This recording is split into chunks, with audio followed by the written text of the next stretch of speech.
60세 이후 밤에 화장실 때문에 자주 깨는 진짜 원인과 해결 방법. 여러분은 밤에 화장실 때문에 2번, 3번씩 잠에서 깨시나요? 나이가 들면 원래 그런 거지. 물을 많이 마셔서 그런가 보다. 잠이 원래 얕아졌어. 이렇게 생각하고 그냥 참고 계신 분들이 많습니다. 하지만 밤마다 반복되는 야간요는 단순히 불편한 문제가 아닙니다. 잠을 자꾸 깨면 깊은 수면 시간이 줄어들고 다음날 피곤함이 이어질 뿐 아니라 집중력과 기억력에도 영향을 줄 수 있습니다. 최근에는 수면의 질이 심혈관 건강과 인지 기능, 삶의 질에도 중요한 영향을 준다는 연구들이 꾸준히 보고되고 있습니다. 오늘은 왜 밤마다 화장실에 가게 되는지, 그리고 약을 먹기 전에 생활 습관으로 개선할 수 있는 방법까지 차근차근 알아보겠습니다.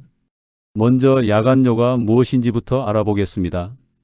야간요란 잠자는 도중 소변을 보기 위해 한 번 이상 일어나는 것을 말합니다. 다만 의학적으로는 한 번보다 2번 이상 반복되어 잠이 자주 끊기거나 생활에 불편을 준다면 원인을 살펴볼 필요가 있습니다. 특히 60세 이후에는 이러한 증상이 흔해집니다. 하지만 흔하다고 해서 정상이라는 뜻은 아닙니다. 우리 몸이 보내는 신호일 수도 있기 때문입니다. 첫 번째 원인은 방광의 변화입니다.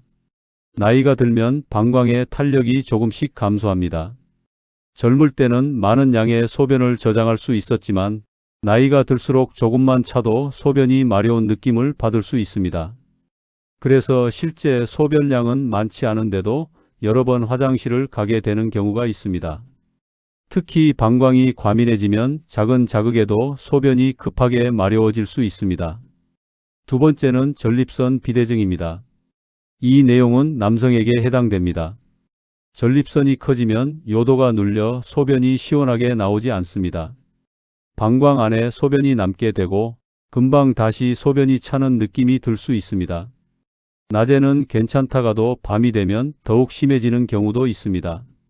만약 소변 줄기가 가늘어졌거나 소변을 본 뒤에도 개운하지 않다면 비뇨의학과 진료를 받아보는 것이 좋습니다. 세 번째는 당뇨병입니다. 혈당이 높으면 몸은 남아있는 당을 소변으로 배출하려고 합니다. 이 과정에서 소변량이 늘어나고 밤에도 자주 화장실을 가게 될 수 있습니다.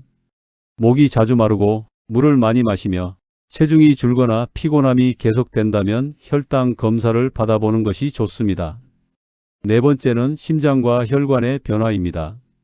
낮 동안 다리에 고여있던 수분은 누워서 잠을 자면 다시 혈관으로 돌아옵니다.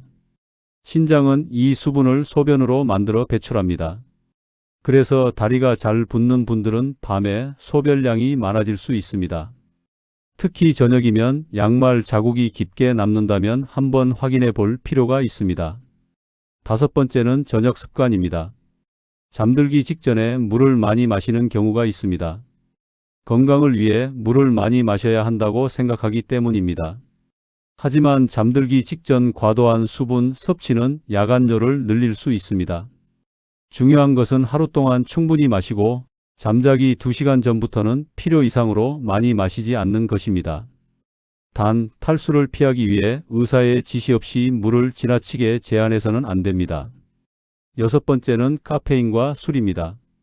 커피뿐 아니라 녹차, 홍차, 에너지 음료에도 카페인이 들어 있습니다. 카페인은 소변 생성을 촉진하고 방광을 자극할 수 있습니다. 술 역시 일시적으로 소변량을 늘리고 깊은 잠을 방해할 수 있습니다. 그래서 저녁 늦게 마시는 커피와 술은 야간요를 악화시킬 수 있습니다. 일곱 번째는 복용 중인 약입니다. 고혈압이나 신부전 치료에 사용하는 일부 이뇨제는 소변량을 늘리는 역할을 합니다. 만약 늦은 저녁에 복용하고 있다면 밤에 화장실을 자주 가게 될 수도 있습니다.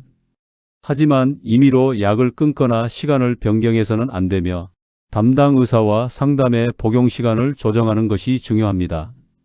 그렇다면 어떻게 하면 도움이 될까요? 첫 번째, 잠들기 2-3시간 전에는 과도한 물 섭취를 줄여 보십시오.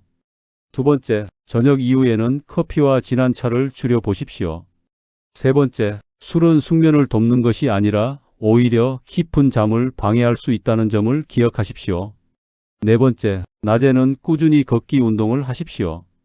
규칙적인 운동은 방광 건강과 수면의 질을 함께 높이는 데 도움이 될 수 있습니다. 다섯 번째, 다리가 잘 붓는 분이라면 저녁에 잠시 다리를 심장보다 높게 올려두는 것도 밤에 소변량을 줄이는 데 도움이 되는 경우가 있습니다. 반드시 병원을 찾아야 하는 경우도 있습니다. 갑자기 야간뇨가 심해졌거나 소변에 피가 보이는 경우, 배뇨 시 통증이나 열이 있는 경우, 체중이 급격히 줄거나 심한 갈증이 동반되는 경우, 숨이 차거나 다리 부종이 심한 경우에는 병원에서 정확한 진료를 받아야 합니다.